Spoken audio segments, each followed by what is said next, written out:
வாங்க பலாக்கொட்டையில வடை எப்படி பண்ணுறது நான் சொல்லித்தரேன் இன்றைக்கி உங்களுக்கு.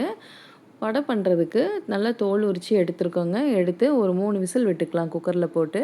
பாருங்கள் 3 விசில் தான் விட்டுருக்கேன். எப்படி மாவு மாதிரி நல்லா வெந்து வந்திருக்கு பாருங்கள். இந்த மாதிரி வேக வச்சு நம்ம எடுத்துக்கலாம். எடுத்ததுக்கப்புறம் இதில் என்னென்ன ஆட் பண்ணுறதுன்னு நான் சொல்கிறேங்க. பெரிய வெங்காயம் எடுத்துருக்கிறேன். பெரிய வெங்காயம் நல்லா பொடியாக கட் பண்ணிக்கலாம். எல்லா வடைக்கும் சொல்கிறது தாங்க இதுக்கும் நான் சொல்கிறேன். பெரிய வெங்காயம் எவ்வளோக்கு எவ்வளோ ஜாஸ்தி போடுறோமோ அந்த அளவுக்கு வடை ரொம்ப நல்லா டேஸ்ட்டாக இருக்குங்க. பெரிய வெங்காயத்தை நல்லா பொடியாக கட் பண்ணி எடுத்தாச்சு. எடுத்ததுக்கப்புறம் மிக்ஸி ஜாரில் அரைக்கணுங்க மசாலா. அது என்னென்ன அரைக்கிறதுன்னு நான் சொல்கிறேன். இந்த வடை ரொம்ப சிம்பிள் தாங்க. 15 நிமிஷத்தில் செஞ்சு எடுத்துட்டேன் நான். வெங்காயம் கட் பண்ணி எடுத்தாச்சு. மிக்ஸி ஜாரில் 1லேருந்து 1 1/2 ஸ்பூனுக்கு சோம்பு சேர்த்துக்கலாம். ஒரு 1/2 ஸ்பூனுக்கு சீரகம் சேர்த்துக்கலாம். சீரகம் கம்மியாக போட்டால் போதுங்க. சோம்பு தான் ஜாஸ்தி இருக்கணும். 1 1/2 ஸ்பூன் சோம்பு, 1/2 ஸ்பூன் சீரகம், காரத்துக்கு 3 காஞ்ச மிளகாய் சேர்த்துருக்கேன். 2லேருந்து 3 காஞ்ச மிளகாய் சேர்த்துருக்குறேன். ஒரு கொத்து கருவேப்பிலை சேர்த்துருக்குறேன். வேக வச்சு எடுத்துருக்கிறேன் பலாக்கொட்டையும் இதில் போட்டுக்கலாம்.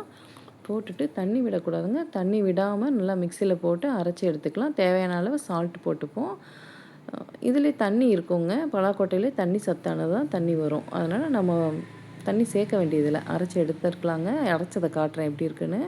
அது வீட்டில் பச்சரிசி மாவு இருந்தால் ஒரு 1/2 கப் சேர்த்துக்கலாம். என்கிட்ட பச்சரிசி மாவு இல்லாதனால உடச்சக்கடலை மாவை அரைச்சிருக்கேன் பவுட்ரு மாதிரி. இது ரொம்ப 1/4 கப்புக்கு சேர்த்தா போதுங்க. ஜாஸ்தி சேர்க்க வேண்டியதில்லை பொட்டுக்கடலை. நீங்கள் எதுவுமே மாவு இல்லை பொட்டுக்கடலையும் வேண்டாம்னு நினச்சிங்கன்னா வெறும் இந்த பலாக்கொட்டையை அரைச்சிருக்கோம் பார்த்திங்கன்னா அதிலே கூட செஞ்சாலும் டேஸ்ட்டாக தான் இருக்கும் வடை.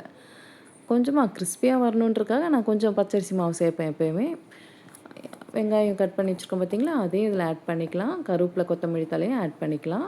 கொஞ்சம் தண்ணி தெளித்து பிசைஞ்சிருக்கேங்க. இங்கே பாருங்கள் எப்படி சாஃப்டாக வந்திருக்கு மாவு. இந்த அளவுக்கு நெல்லுன்னு நல்லா சாஃப்டாக வந்துருங்க. கையிலையும் ஒட்டவே ஒட்டாது.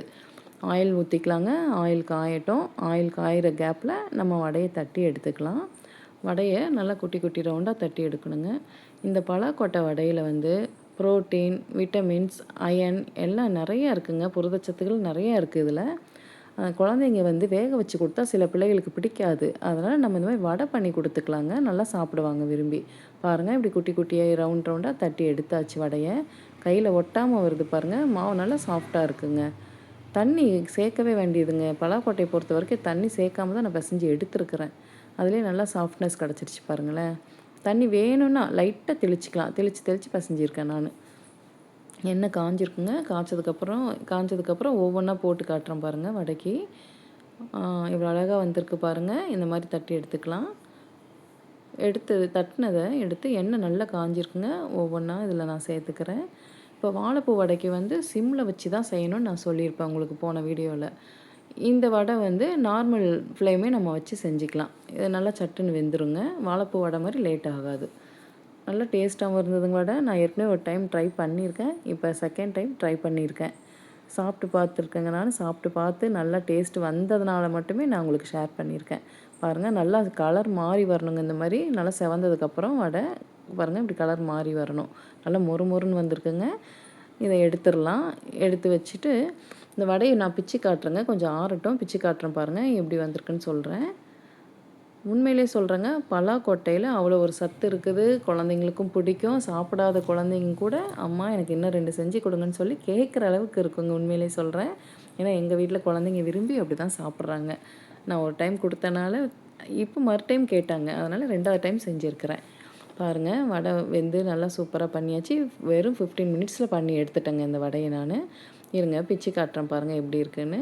உங்களுக்கு செஞ்சு பாருங்கள் எவ்வளோ அழகாக வந்திருக்குன்னு. செஞ்சு பாருங்கள் நீங்களும். நல்லா பிடிச்சிருந்துச்சின்னா என்னோடய வீடியோஸ்க்கு லைக் பண்ணுங்கள், சப்ஸ்கிரைப் பண்ணுங்கள் ஃப்ரெண்ட்ஸ்.